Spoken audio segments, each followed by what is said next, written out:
बिस्मिल्लाहिर्रहमानिर्रहीम। अस्सलाम वालेकुम माय यूट्यूब फैमिली, कैसे हैं आप सब? ठीक है, उम्मीद करती हूँ आप सब खैरियत से होंगे।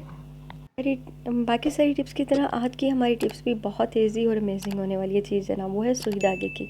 सुई धागे की इस तरह कि आपको याद होगा जब हम छोटे छोटे थे, हमारी नानी दादी हमसे कह रही होती थी कि मशीन में धागा डाल दें, सुई में धागा डाल दो, तो हम भागते हुए जाते थे और उनको धागा डाल के देते थे। आज मैं आपको इतनी ईजी और आसान टिप्स बताऊँगी कि आप लोग आंखें बंद करके भी सुई में धागा डाल सकते हैं, वो भी बहुत ही आसानी से। धागा ऊपर से बराबर कर लीजिए, जैसे हम दांतों से अक्सर टुक लेते हैं बिल्कुल इस तरह से जनाब।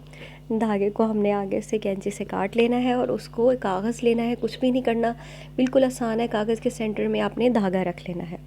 ये कागज़ के सेंटर में हमने धागा रख लिया है, लेकिन आगे से 1 इंच ज़्यादा होना चाहिए धागा हमारा नलकी का ना, आगे से 1 इंच ज़्यादा होना चाहिए। और हम कागज़ को फ़ोल्ड कर लेंगे, याद रखिएगा आपने इसको सेंटर में रखना है।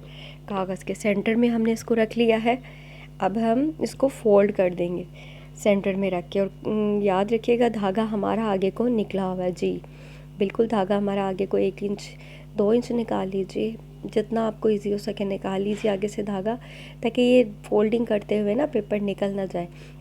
अब हम इसको काटेंगे बिल्कुल गन की तरह। याद है बचपन में हम जहाज़ लेके उड़ाया करते थे कागज़ के बना के, ये अब तो बच्चों को बना के देते हैं एरोप्लेन।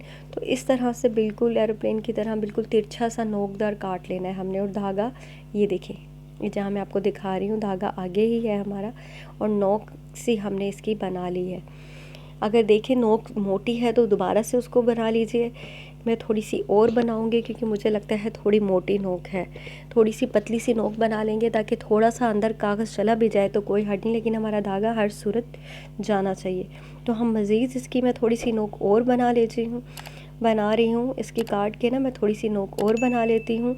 नोक बना के अब धागा आगे से निकल आया होगा, धागे का बस ख्याल कीजिएगा पीछे से निकले नहीं, काफ़ी सारा नलकी से निकाल लीजिएगा।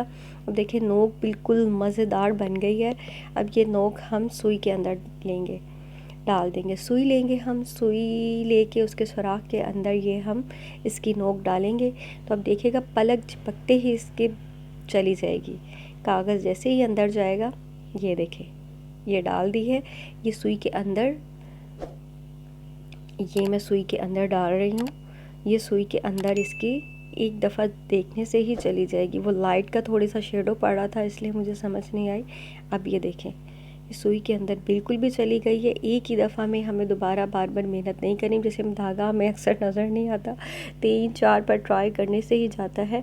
माशाल्लाह से जिनकी आई से तेज़ है, बिनाई अल्लाह ताला की रोशनी ज़्यादा है, वो तो एक झटके में डाल लेते हैं बच्चे वगैरह, लेकिन हमें थोड़ा सा मसला होता है डालने में, कुछ सेकंड लग जाते हैं। लेकिन इससे अब हमें मसला बिल्कुल नहीं होगा, बिल्कुल आसानी से डल जाएगा। है ना अमेजिंग टिप? उम्मीद करती हूँ आपको मेरी आज की ये टिप्स अच्छी लगी होगी। अगर आप मेरे चैनल पर नए हैं तो सब्सक्राइब कीजिए, बेल आइकन पे प्रेस कीजिए ताकि मेरी आने वाली हर वीडियो आपको मिलती रहे। देखिए इतने प्यार से मेहनत से हम आपके लिए वीडियो बनाते हैं, कम से कम सब्सक्राइब तो बनता है। और दूसरी एक अच्छी सी बात शेयर करूंगी कि हमें दूसरों के लिए कैंची नहीं धागा बनना चाहिए, सुई धागा। कैंची जैसे कपड़ों को, कागज़ को, हर चीज़ को, रिश्ते को काट देती है, और सुई धागा जोड़ता है। तो हमें दूसरों के लिए सुई धागा बनना चाहिए, ना कि कैंची। उम्मीद करती हूँ आपको मेरी आज की वीडियो भी अच्छी लगी होगी। अच्छी लगी है तो प्लीज़ प्लीज़ मेरे चैनल को सपोर्ट कीजिए, मुझे आपके सपोर्ट की बहुत ज़रूरत है। तो बेल आइकन पे प्रेस ज़रूर कीजिएगा, सब्सक्राइब कीजिएगा अपने प्यारे प्यारे हाथों से। इसी के साथ ही इजाज़त चाहती हूँ। ओके जी, अल्लाह हाफिज़।